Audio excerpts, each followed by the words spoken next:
Hi viewers, welcome to our channel. ప్రస్తుతం మనతో పాటు ప్రముఖ political analyst and senior producer triple Chittibabu గారు ఉన్నారు. వారితో ఒకసారి మాట్లాడదాం. సార్ నమస్కారం. సార్ నమస్తే సార్, నిన్న నాగ చైతన్య గారి తండేల్ ప్రీలీజ్ ఈవెంట్ జరగడం చూసాం సార్. మొదట అల్లు అర్జున్ గారు రావడంతో వస్తున్నారని చెప్పేసి ఫ్యాన్స్ ని కూడా పబ్లిక్ కూడా వద్దని చెప్పేసి వాళ్ళే ఒక అనౌన్స్మెంట్ ఇచ్చేస్తారు, ఎవరికి అలో లేదని చెప్పేసి. తీరా చూస్తే మళ్ళీ అల్లు అర్జున్ గారు కూడా రాలేదు, కొన్ని కారణాలు అల్లు అరవింద్ గారు చెప్పడం చూసాం. సో పబ్లిక్ లేకుండా ప్రీలీజ్ ఈవెంట్ జరగడం అనేది ఇది చర్చకు దారితీసింది. సండే థియేటర్ ఎఫెక్ట్ కారణమా అన్నట్టుగా కూడా మాట్లాడుతున్నారు. మీ ఒపీనియన్ సార్ దీనిపైన? ఈ సండే ఎఫెక్ట్ కాదు, మిగతా అసలు జరిగిన ఇప్పుడు ఉన్న condition, mental condition Allu Arjun మనం మానవత్వంతో ఆలోచించాలి.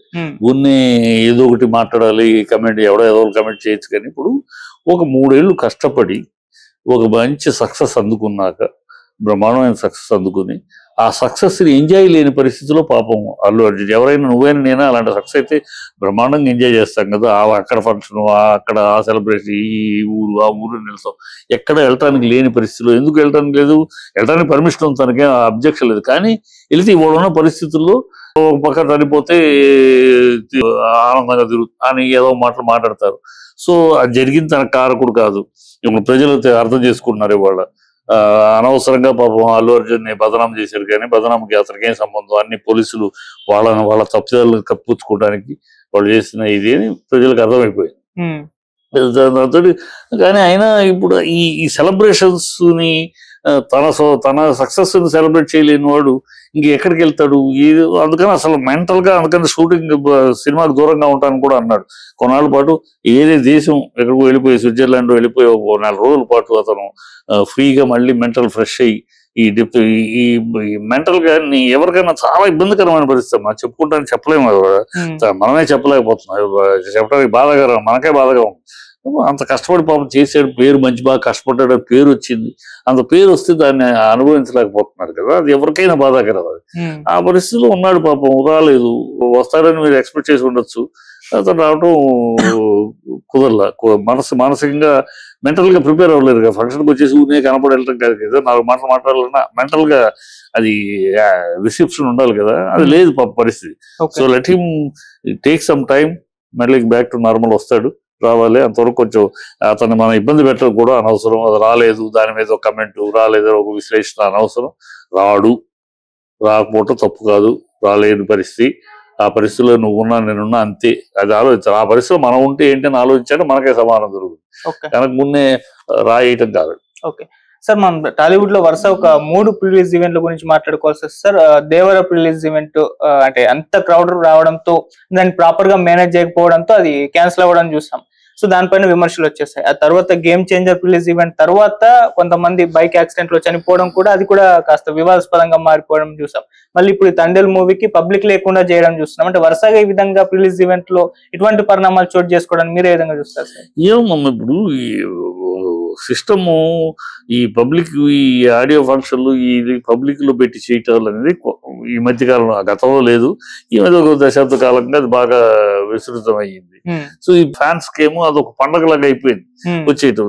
మరి ఎంతమందికి పోలీసులైనా అన్ని మొత్తం రాష్ట్రాన్ని అంతా వదిలేసి ఒక ఫంక్షన్ కోసం పోలీసులు అందరూ మోహరించలేరు కదా. ఒక రోజు మిగతా అంతా క్లోజ్, ఓన్లీ ఫంక్షన్ చేయలేరు కదా. జనాలు ఏమో అన్కంట్రోలబుల్ వస్తారు. దానికన్నా ఈ జనాలు పెట్టుకుని మళ్ళీ పోలీస్ క్యాన్సిల్ చేసి, ఇప్పుడు దేవరాకి ఏమైంది, అంతా అరేంజ్ చేశారు, డబ్బు ఖర్చు పెట్టి రెడీ చేశారు. ఆఖరిలో పోలీసులు వచ్చి మేము మెయింటైన్ చేయలేము, కంట్రోల్ చేయలేమంటే విపరీతంగా వచ్చేస్తున్నారు జనాలు. ఇక్కడే కాదు, బయట గిట మీరు వేసుకున్న 50,000 కాదు, 1,00,000 కాదు, 2,00,000 పైచిలకు వస్తారా, మా వల్ల కాదు అన్నారు. మీరు క్యాన్సిల్ చేసుకోండి, చేసేసుకున్నారు. ఇప్పుడు గేమ్ చేంజర్ పబ్లిక్ లో పెట్టారు, జనాలు వచ్చారు. ఈ అనాలోచితంగా ఈ పవన్ కళ్యాణ్ అంతే, అవే ఆలోచన ఎప్పుడు లేదు కదా. ఆవేశంగా ఏదో మాట్లాడటం తప్పితే అనాలోచితంగా మాట్లాడతాడు. ఏ విషయం మీద పరిజ్ఞానం లేదు, జ్ఞానం లేని నాయకుడు కదా. గౌకనేది బైకులు గీకులు హీరోలు, మీరు యాక్సిలేటర్ రైస్ చేసి వెళ్తే ఎక్కడికి వెళ్తారు, చొక్కాలు తిప్పుకొని ఈ పిచ్చి పిచ్చి డైలాగులు మాట్లాడేశారు. దాంతో రెచ్చిపోయిన ఫ్యాన్స్ వెళ్ళిపోయారు, చనిపోయారు.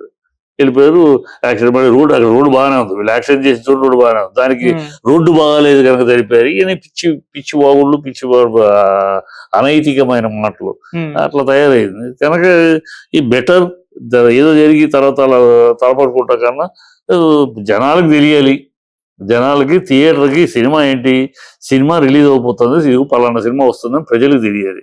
అది ఓ జనాలతో హంగామా చేయటం తెలుస్తుంది, ఇలాగైనా తెలుస్తుంది. కనుక ఇది బెటర్ అని చేసుకుని ఉంటారు, అంతే కదా. అంటే ముందు సినిమాలకు కూడా ఈ రకంగా ఉంటే బాగుంటుంది, ఈ రకంగా ఉంటేనే బెటర్ అమ్మా. ఊరినే హడావిడి లేనిపోయిన ఖర్చు, వ్యవస్థ ఖర్చులు పెట్టేసి మళ్ళీ ప్రజల మీద పడి మేము ఎంత ఖర్చు పెట్టామని మీ షో కోసం, మీ హంగామా కోసం, హీరో గారి హంగామా కోసం, లేదా ఇంకో మ్యూజిక్ డైరెక్టర్ గారి హంగామా కోసం లక్షలు ఖర్చు పెట్టి ఏంటి మీరేనా పెద్ద గొప్ప దేశ కావ్యాలు తీస్తున్నారు కాదుగా. మామూలు సినిమా, సినిమా ఎంటర్టైన్మెంట్ సినిమా, 2 వారాలు 3 వారాలు సినిమా, అంతే కదా. వాడు అంతకు మించి సినిమాలు లేవు కదా. 3 వారాలు మించి దాటే సినిమా ఎక్కడ ఉంది? ఏదో 100కి కోటికి ఒకటి తప్పితే. సో ఈ సినిమాకి ఇంత ఖర్చు పెట్టి మళ్ళీ ప్రజల మీద మేము ఎంత ఖర్చు పెట్టాం మాకు రేట్లు ఎందుకు? ఈ దౌర్భాగ్యం ఎందుకు? అనవసరం ఖర్చు. సినిమా థియేటర్లో రిలీజ్ అవుతుందని తెలియాలి, అంతే కదా. దానికి చాలు, ఇలా చాలు. ఇంతకు ముందు లేదు. ఇంతకు ముందు మహా సినిమాలు ఇలా హడావిడి చేసి రిలీజ్ చేశారు, లేదు కదా. మామూలుగానే అనౌన్స్ చేశారు, ఒక ప్రెస్ మీట్ పెట్టారు, లేదు ఇలాంటి ఒక చిన్న ఈవెంట్ పెట్టారు,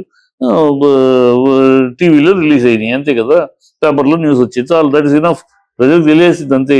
అది వదిలేసి 36 మందిని పిలిచి, సీవికేషన్ పిలిచి హడావిడి పొగడతలు. ఆ హీరో వచ్చిన ఫంక్షన్ లో హీరో గారిని పొగడట కార్యక్రమం, ఏ హీరో అయితే ఆ హీరోని వచ్చిన వాళ్ళందరూ పొగడటం, ఆ పొగడతల కార్యక్రమం, ఒకళ్ళనొకళ్ళు వాళ్ళ బుధాలను వాళ్ళు పిసుకునే కార్యక్రమం ఏముంది?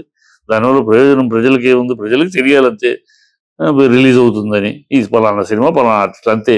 అంతకు మించి మిమ్మల్ని మీరు పిసుకుంటారు. ఒకళ్ళనొకడు హీరో గారిని అంతా, హీరో గారు ఇంత అని ఒకడు పొగుడుతాడు, ప్రొడ్యూసర్ గారు ఇంత, ఇంకోటి పొగుడుతారు. ఈ పొగుడుతల కోసమే తప్పితే వేరే ఏముంది? ప్రతి cinema audios super hit songs, బ్రహ్మాండము, అవి చేశారు, ఇది చేశారు చెప్పుకుంటామే కదా. అది దీంట్లో చెప్పుకోవచ్చు కదా. జనాలను పిలిపించి, జనాలను ఇబ్బంది పెట్టి, తెప్పించి పోలీసులు, అకాడమీ, హంగామా, ఎందుకు? ఎవరు ఏం హంగామా? దేనికోసమే? ఏదో దేశాన్ని ఉద్ధరించే పాయింట్లు ఏం కాదు కదా. అసలు ఒక సినిమా తీస్తున్నారు, కామెడీ సినిమా, ఎంటర్టైన్మెంట్ సినిమా ప్రజలకి, అంతే కదా. ఎవరు బిజినెస్, దీనికి ఇంత హడావుడి ఎందుకు చేయాలి? అంటే ఫ్యాన్స్ కి వాళ్ళ హీరోని ఫ్యాన్స్ కూడా ఎవరమ్మా ఫ్యాన్స్ ఒక షో, రెండో షోకు ఉండరు. బాగాలేదు సినిమా. చరిత్రలో చెప్పండి నాకు, సినిమా ఈ 2 దశాబ్దాల కాలంలో సినిమా బాగా లేకపోయినా ఫ్యాన్స్ సినిమా నడిపిన సినిమా ఒకటి చెప్పండి. ఒక్క సినిమా, ఎంత పెద్ద హీరో అయినా, సినిమా బాగా లేకపోతే ఈ ఫ్యాన్స్ రెండో షోకి వీళ్ళు కూడా ఉండరు. మొదటి షోకి అరుపులు కేకలు హడావిడికి చెప్తే ఫ్యాన్స్ ఊరినే బ్యాడ్జీలు పెట్టుకుని హడావిడి చేయటానికి చెప్తే ఒక్క షోకి రెండో షోకి ఉండరు. ఆచార్య చిరంజీవి సినిమా రెండో షోకి ఏమయ్యారు? ఎందుకు లేరు మరి? ఫ్యాన్స్ ఎక్కడ మరి? చిరంజీవి కన్నా ఎక్కువ ఫ్యాన్స్ ఉన్నారు ఎవరికన్నా? మహేష్ బాబు కన్నా ఎక్కువ ఫ్యాన్స్ ఉన్నారు ఎవరన్నా? సినిమా బాబులు అయితే ఎవరు లేరు. ప్రజలు ఇవాళ పరిస్థితుల్లో కంటెంట్ బాగుంటే నువ్వు ఏ హీరో అయినా, కంటెంట్ లేకపోతే ఈ ఫ్యాన్స్ గీన్సంత గాలి గోల తప్పితే ఏమీ లేదు. వీళ్ళు ఒక రెండో షోని ఆడరా అని